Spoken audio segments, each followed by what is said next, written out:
L'Shem Hashem Na'aseh v'Natzliach. Thank you for joining us, everybody.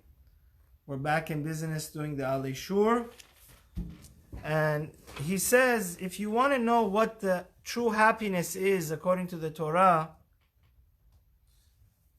you have to ask one of the greatest Jewish philosophers. You know, Shalom. Shalom. Leib, how are you? Welcome everybody joining us. We're doing Alie Shur about happiness.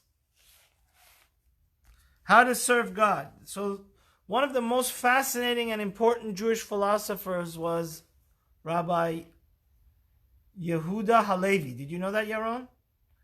He was the greatest Zionist. He loved Israel, not in a political or secularistic way, but he said, Libi b'mizrach. He was in Spain, and he wrote one of the most important Jewish books called what? Sefer HaKuzari. In the Kuzari, he says that our klalo shel davar, ki toratenu, our Torah has three different segments: fearing God, loving God, and being happy with God, rejoicing with God. Now, he says he was such an eloquent poet, Rabbi Yehuda Halevi. He says you can become close to God in any one of these three channels. You understand? Either through fearing Him, loving Him, or rejoicing with Him, happy with Him. That's the whole vitamin that we just had on Simchat Torah. So he says, he says such a beautiful thing. He says, don't think that on Yom Kippur, when you fast and you become angelic and you don't do anything, you become more holy than dancing with the Torah on Simchat Torah. You can become equally as close to God, if not even closer. You understand? Because Judaism is all about happiness. Shabbat is all what? Happiness. And it's a fascinating thing that he says that when we rejoice with God on Shabbat, like I want to tell you guys a crazy halacha. God forbid this halacha should ever happen, but if somebody passes away on Shabbat, you're not allowed to cry. You're not allowed to you show any emotion of mourning. And there's amazing stories with the Gedolim, because Shabbat is, like we learned last night in our halacha shir, it's 1/10 of Olam, 1/60th of the next world, of Olam Haba. It's a glimpse into the Gan Eden on this world, right? We inject and step foot and smell the glorious fresh challah. And Shabbat night, we really are basking in the glory of Olam Haba. So when you're happy on Shabbat and enjoy Shabbat and you enjoy your challah and your children, don't think that's inferior and less close to God than what? Yom Kippur. It's equally as desirable and lovely to God. You understand? He says, as long as you're doing it l'shem shamayim, like you always say, lichvot Shabbat Kodesh, when you eat that glorious salmon or Moroccan, the fish, the Moroccan spicy fish, or the gefilte fish, whatever fish you eat, or meat, or brisket, anything your heart desires, if you're doing it in honor of Shabbat, in honor to bring glory to God, and because you're rejoicing in the mitzvah and the energy of Shabbat, which is 1/60th of the world to come, that's equally as desirable, as wonderful as Yom Kippur. Don't think this is less, that's more superior, that's more desirable. And he says something, so Rav Volby says over here something very important. He says the same way on the day of Kippur, you need meditation and intention to do it in a cognitive and deep spiritual state when you fast and pray in Yom Kippur. Same thing when you're happy. Remember Shalom Ber, we talked about this on Purim. Happiness in Judaism, Purim or Simchat Torah, is not just getting drunk, or like in a bar mitzvah where there's more bar than there is what? Mitzvah. It's all about, he says that the same way where on Yom Kippur you need deep intention in your Siddur. You understand what I'm saying? So when you pray, you know what you're saying. Same way, when you're happy to God on Simchat Torah or on Shabbat or on the holidays, your serving of God has to be, your happiness can't just be some, like a drunkard, right? It has to be with intention and the devotion to become clinging to God, The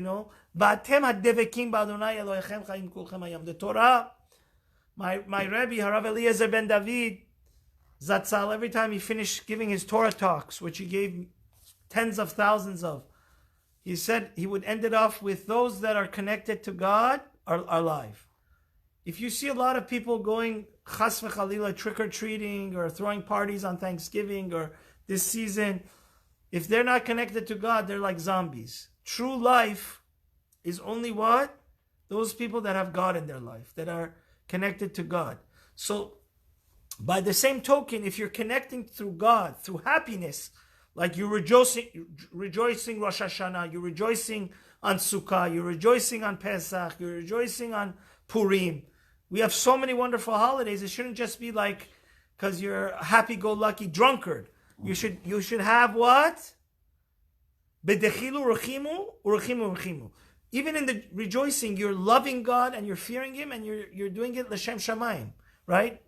To bring honor and glory to Him.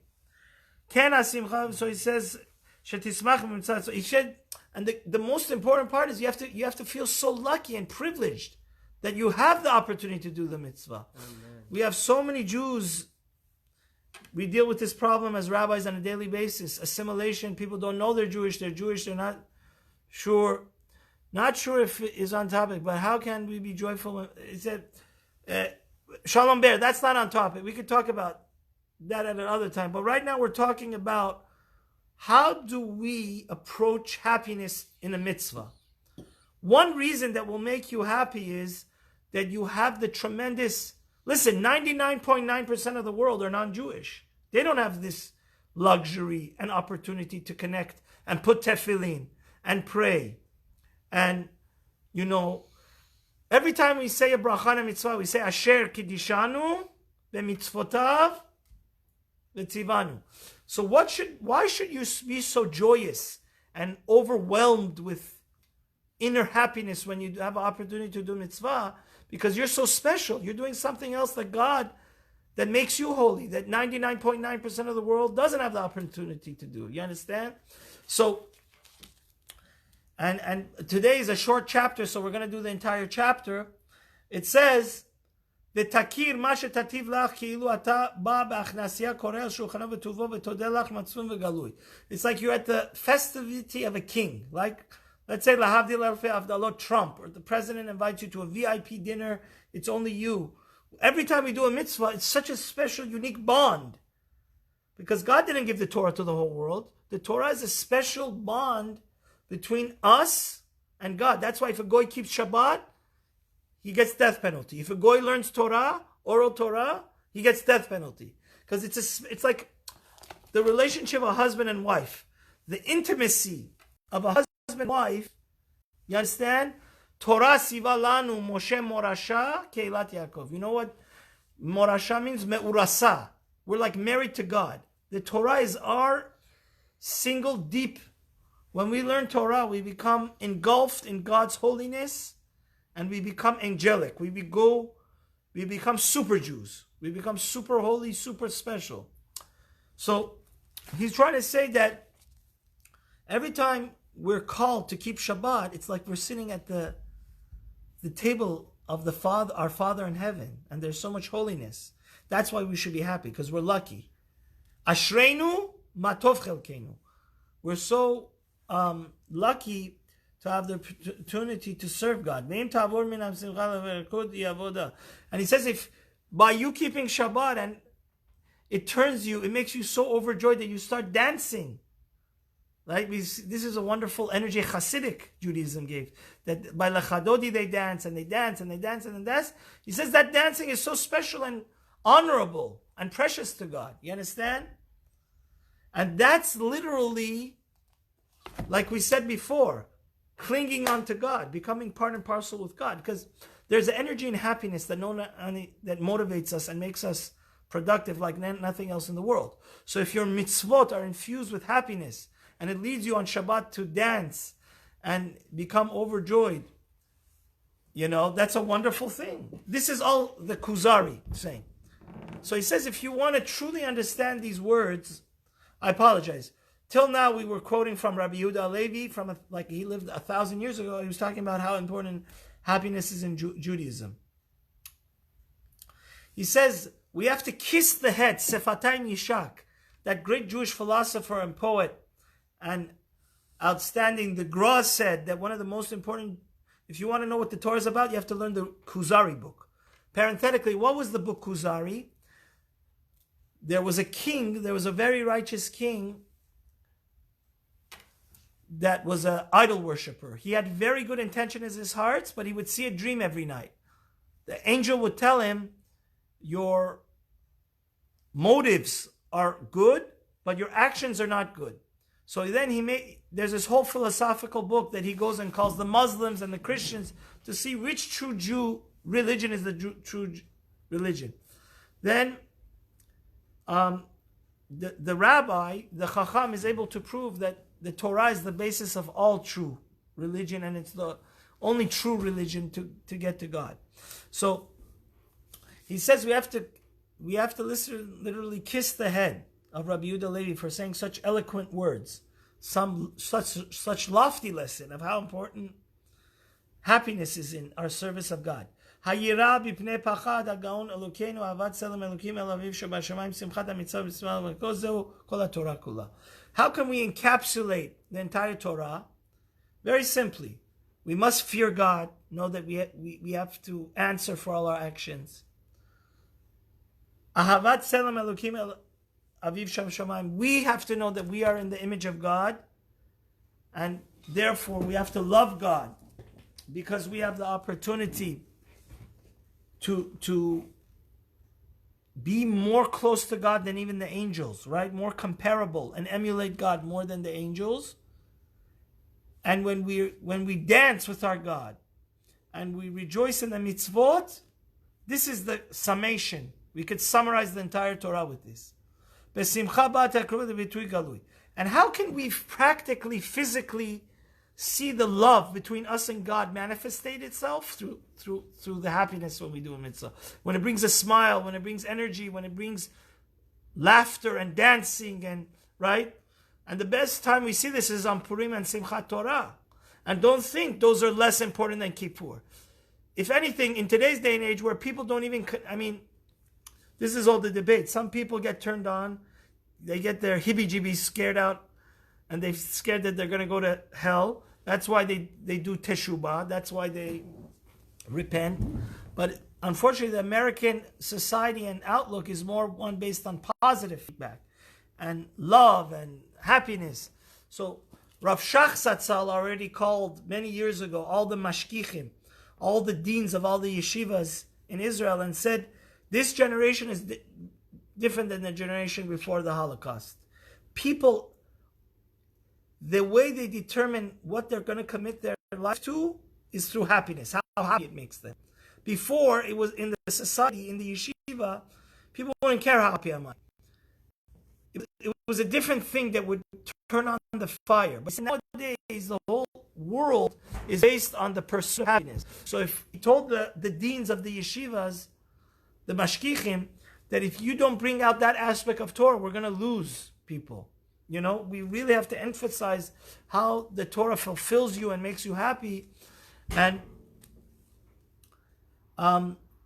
so this idea of dancing with the Torah on Simchat Torah, dancing on Purim, dancing on Lechadodi on Shabbat, and just being head over heels and expressing our true gratitude and happiness in dance and song is total clinging to God, which is the holiest of holies, right? And it's a wonderful thing. He says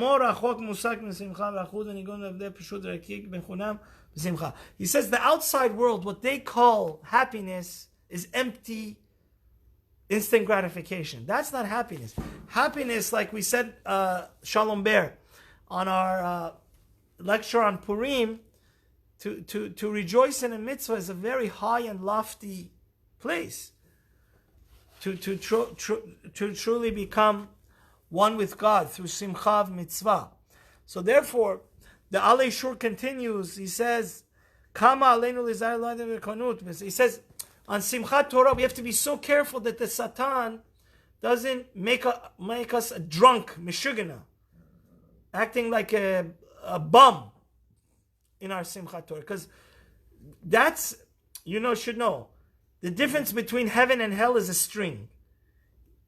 A little bit misjudgment could make you, the Gemara in Chagiga says, so it's true, it's okay to drink on Simchat Torah and Purim, but if you start acting like a crazy man, you've wasted the opportunity of being able to, from your inner heart, cling to God and get to the holiest of holies, the highest pinnacles and echelons of closeness to God.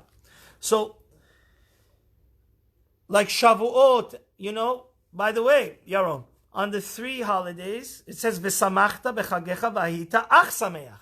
So, it's a commandment of the Torah on Shavuot, Sukkot, and Pesach to only be what? To be happy. But this happiness is through meditation, through intention, through deep spiritual connection and understanding that how special we are and how lucky we are to have these holidays and connect to God. Not some just acting like a drunk, crazy man. And and that's why the most glorious places to celebrate these holidays are in the yeshivas. That's why, like my Rosh Yeshiva, Rav Feldman Shlita, he wanted all the yeshiva boys to be in for Simchat Torah, to come back from their houses and be in the yeshiva, because that's such an important environment. That's where people can truly experience this unlimited joy. So it says, he says, actually, when you dance in a kosher environment, in an environment where people know how important Torah is, and the reason they're dancing is not because they're just being silly, but they're dancing because they have a deep inner understanding of how lucky we are to have the Torah. Without the Torah, we're animals. We're two-legged animals. We're living in a society where I was driving my kids to school. We saw that Yaron together. Every single business was boarded up because they're afraid they're going to go crazy because tomorrow night is election night, because they don't have Torah. If they had Torah, they would have been listening to my lecture now or another lecture, not wasting their time acting like two-legged animals. Chas v'shalom. They're totally neglecting. Let me clarify something. Every human being has a soul, whether you're Jewish, not Jewish. But some people have become so disconnected with their soul that they're just acting like two-legged animals. That's why we're so happy when we dance on Shabbat and Simchat Torah and the holidays and Shavuot and Purim. Because we're lucky we have the Torah. We act with dignity. We act with respect. We act honorably as a family person. The glory of the Jewish home is that the mother respects the father respects the father, the children respect the parents, everybody respects the grandparents. It's all honor and beauty. And we don't see this in the houses that don't have Torah. Too much weaker. I mean, what would teach them and compel them and educate them to act in such an honorable and dignified way? So he says, if you appropriately dance with the Torah and Simchat Torah, or rejoice on Purim or Pesach, those songs, when you're dancing with the Torah and Simchat Torah, should make you so close to God that you're going to be a much better person on Hanukkah, and much better person throughout the year, because it's moshechet halev. It brings holiness and spiritual purity to your heart. And says that's the true happiness can be only happiness that has Torah with it. Other happinesses that people experience is just empty happiness. It's just silly happiness. It's just ignorance is bliss, They want to forget, they become drunk. And all these parties you see they throw on, like, Halloween or this or that, they're not truly happy. They're just forgetting their misery, but it's not a productive happiness that makes them become one and cling to God. So the last paragraph that we're going to finish with, Rav Wolbe says on page Mem